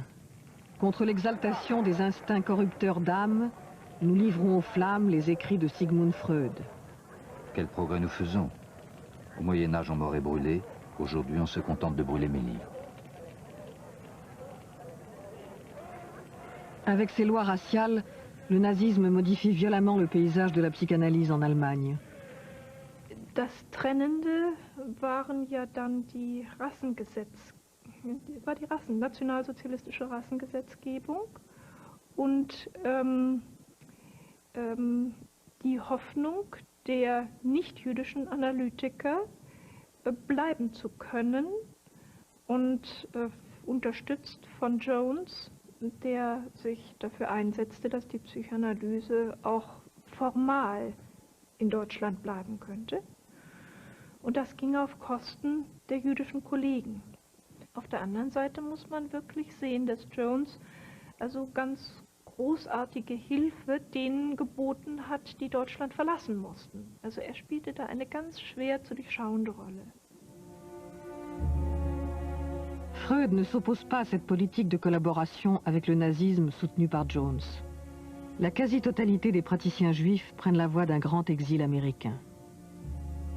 Parmi ceux qui ont émigré, René Spitz, Berlin-Paris-New York, Eric Fromm, Berlin-New York-Mexico, Franz Alexander, Budapest-Berlin-Chicago, Siegfried Bernfeld, Berlin-Vienne-San Francisco, Sandor Rado, Budapest-Berlin-New York, Michael Balint, Budapest-Berlin-Londres, Max Eitingon, Berlin-Jérusalem, Robert Fliss, Berlin-New York, Frida Fromm-Reichmann, Berlin-Rockville,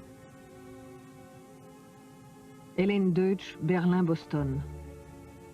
Es gab ungefähr eine kleine Gruppe von 14 Psychoanalytikern, die in Deutschland blieben, die nicht jüdisch waren. Die Führenden waren Böhm, Müller-Braunschweig, Kemper, Schulz-Henke.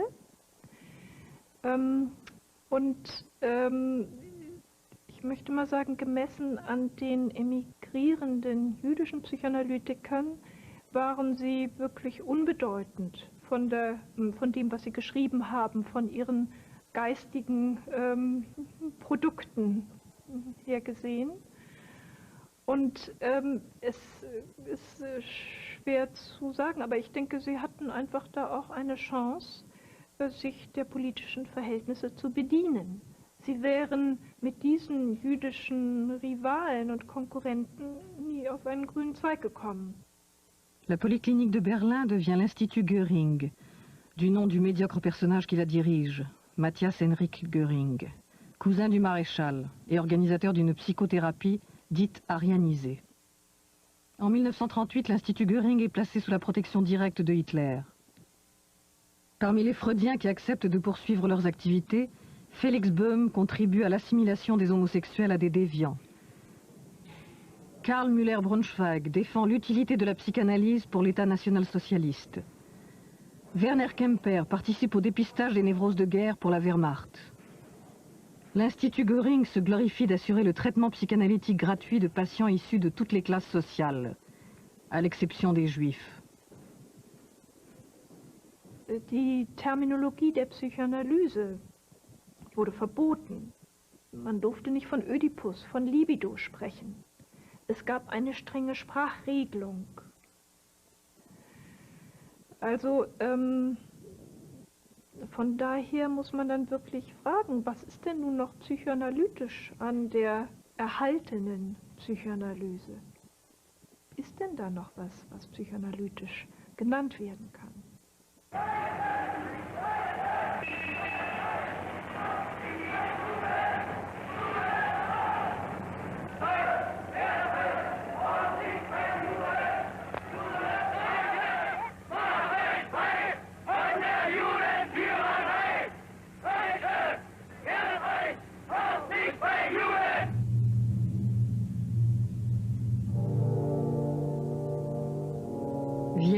1938. Freud écrit à Jones. La situation politique semble devenir toujours plus sombre. Il n'y a probablement pas moyen d'endiguer l'invasion nazie et son cortège de malheurs pour la psychanalyse comme pour le reste. Le 11 mars 1938, les troupes allemandes envahissent l'Autriche. La violence antisémite se déchaîne. Le règne de la terreur s'installe. Un mélange de purges ordonnées par l'envahisseur et d'un déchaînement de terrorisme spontané dans la population locale. On traque les sociodémocrates et on chasse cruellement les juifs. Certains Autrichiens montrent autant de férocité que leurs maîtres nazis.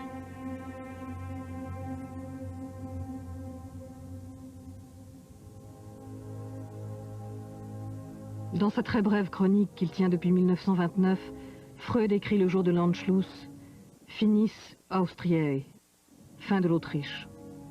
Sa réputation internationale et la vigilance de ses amis lui épargnent le pire, mais ses biens sont confisqués et son appartement fouillé. Pour la dernière fois, Marie Bonaparte filme Freud dans son appartement du 19 Berggasse. Une fois encore, la caméra de la princesse se pose sur la collection des statuettes et des antiquités. Freud est triste mais résigné, décidé à se séparer de cette ville qu'il n'aimait pas. Le passage d'Anna à la Gestapo le convainc définitivement de partir. Grâce à l'intervention de William Bullitt, ambassadeur des États-Unis en France, et à la rançon que la princesse paye aux nazis, il quitte Vienne le 4 juin 1938, accompagné de sa femme et de sa fille.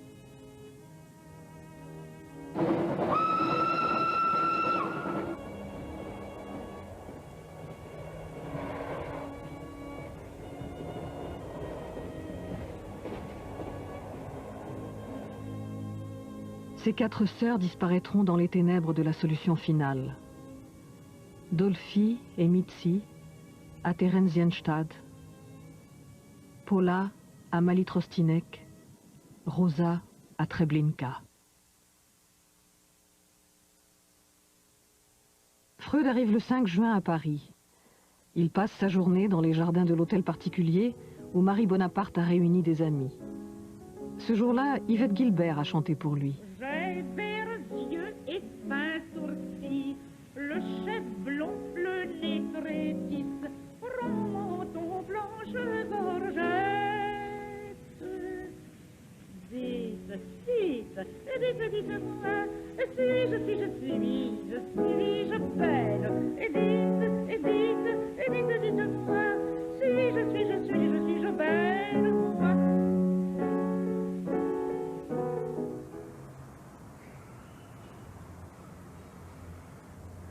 À Londres, Freud est chaleureusement accueilli par les autorités officielles. Quelque temps après, il emménage avec sa famille au 20 Maresfield Garden. Il y passera la dernière année de sa vie.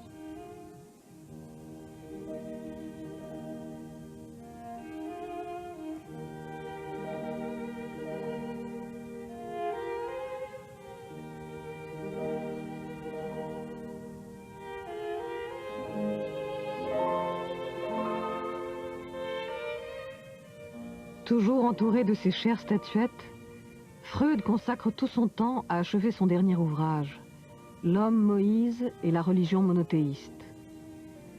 Depuis longtemps, il est obsédé par la figure du prophète qui a sorti les Hébreux de la léthargie en leur imposant des lois, en leur indiquant la terre promise et en leur enseignant une nouvelle spiritualité.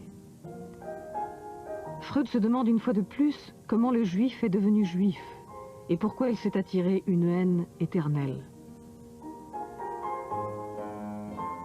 Ne pouvant plus se déplacer à cause de son cancer, il demande à sa fille Anna de lire quelques passages du livre lors du congrès de psychanalyse qui se tient à Paris en juillet 1938, où sont rassemblés une dernière fois, avant le grand exil, tous les psychanalystes européens.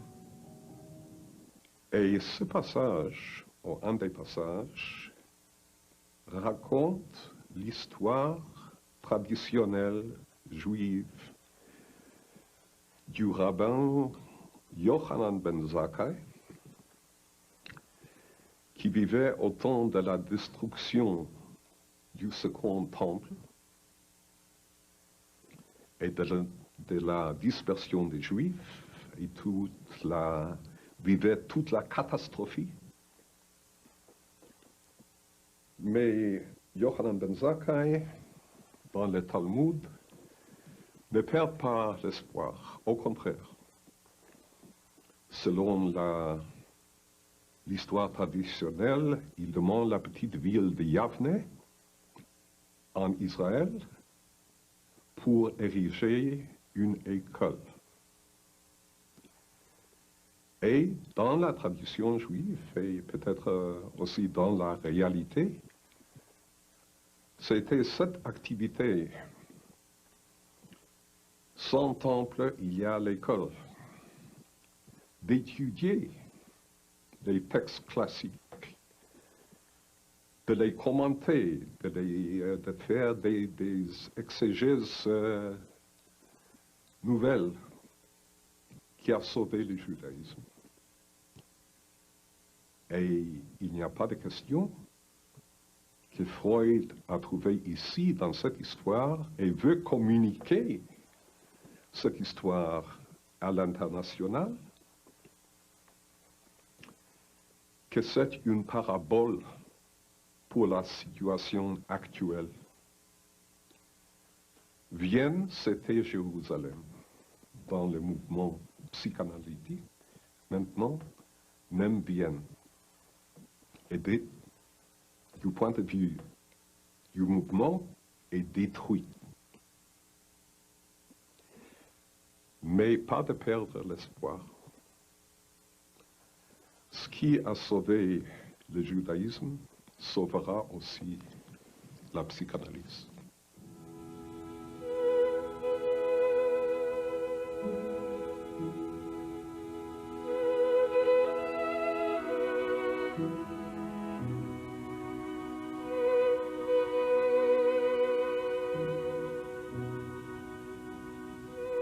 Le 21 septembre, Freud demande à son médecin de l'aider à mourir. Puis il ajoute « Parlez-en à Anna, si elle pense que c'est juste, alors finissons-en ». Le 23 septembre, son médecin lui injecte une dernière dose de morphine. Ce fut la sublime conclusion d'une vie sublime, écrira Stefan Zweig.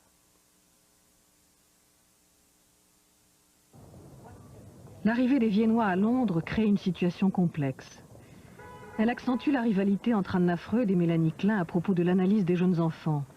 Mais elle conduit aussi à une confrontation entre des praticiens dont les techniques, les pratiques et les mœurs ne se ressemblent pas. On appelle grande controverse les discussions menées de 1940 à 1944 par les Freudiens de toutes tendances réunis au sein de l'école anglaise.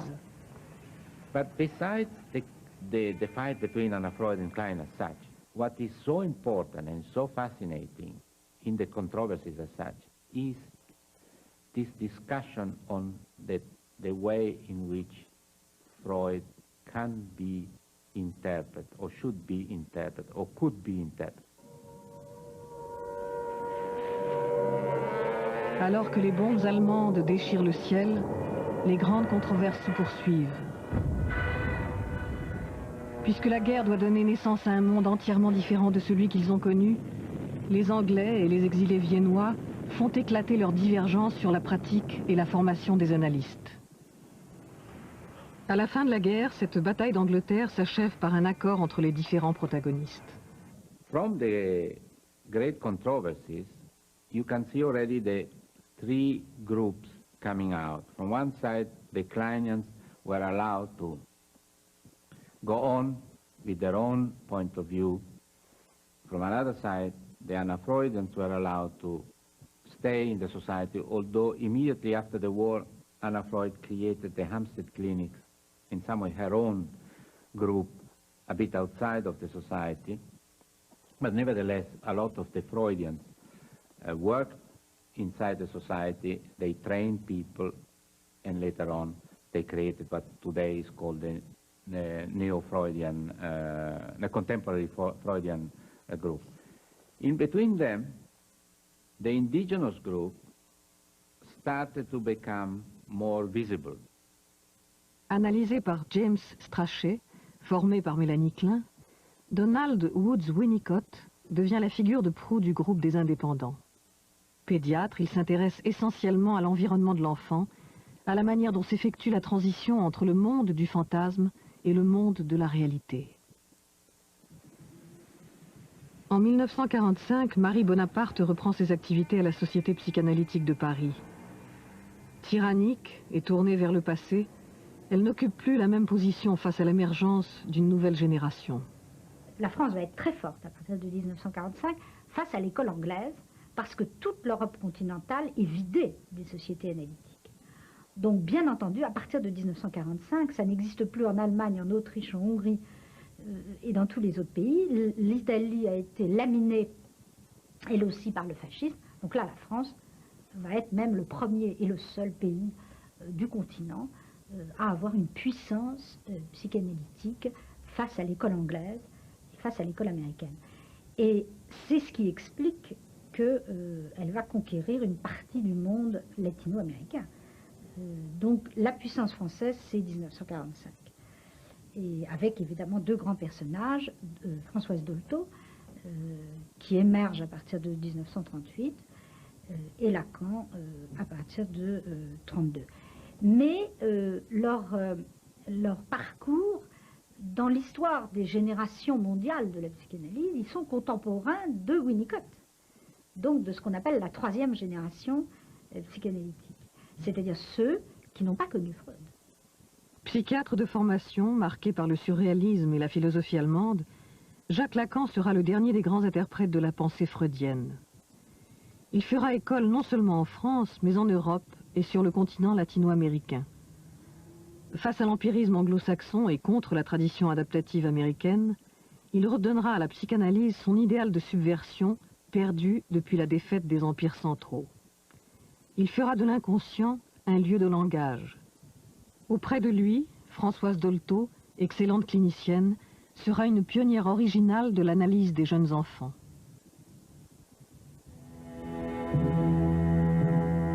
Berlin 1945.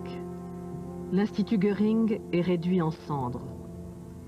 En Allemagne, le mouvement psychanalytique ne parvient pas à se reconstruire avec la même puissance qu'autrefois, d'autant que les héritiers de Freud cherchent à masquer leur passé de collaboration.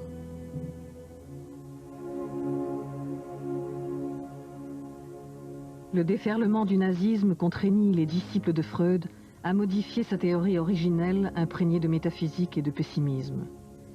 Ils transformèrent la psychanalyse en une théorie américaine de l'adaptation de l'individu à la société. En devenant américains, les Freudiens d'Europe adoptèrent une nouvelle identité. Vaincus et plusieurs fois humiliés, ils voulurent s'intégrer à ce monde qui les accueillait, l'Amérique puritaine et pragmatique. Aussi inventèrent-ils de nouveaux concepts qui les renvoyaient à l'image de leur propre désir d'assimilation, d'intégration. Nés polyglottes, ils n'eurent aucun mal à parler parfaitement l'anglais. Cependant, ils conservèrent toujours l'accent de leur langue maternelle, comme signe d'une nostalgie jamais éteinte. Distressing experiences in childhood may set up patterns which in later life will produce mental conflicts. Pratiquée essentiellement par des médecins, la psychanalyse américaine prônait l'idéal hygiéniste et religieux de l'homme sain dans un corps sain. Elle valorisait le culte de soi, tout en cherchant à sauver l'homme des illusions d'un narcissisme destructeur. Elle voulut éradiquer la folie, la déviance, la marginalité, la névrose quotidienne, au prix de se convertir à une thérapie du bonheur individuel au service de la libre entreprise.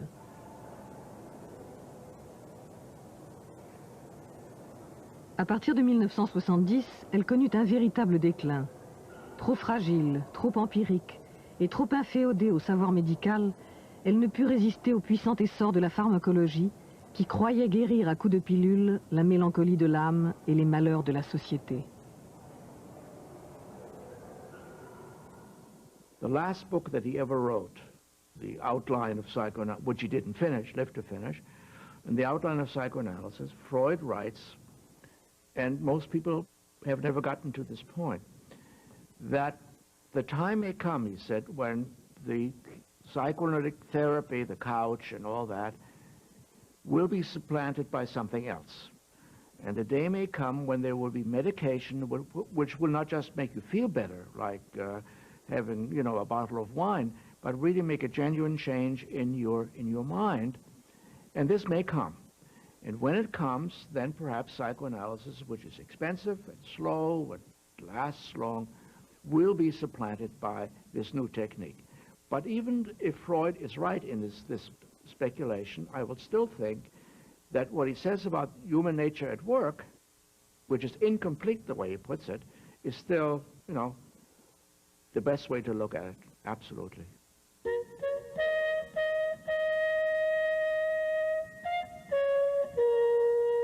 Aujourd'hui, la psychanalyse a perdu ses maîtres et ses disciples de la période héroïque.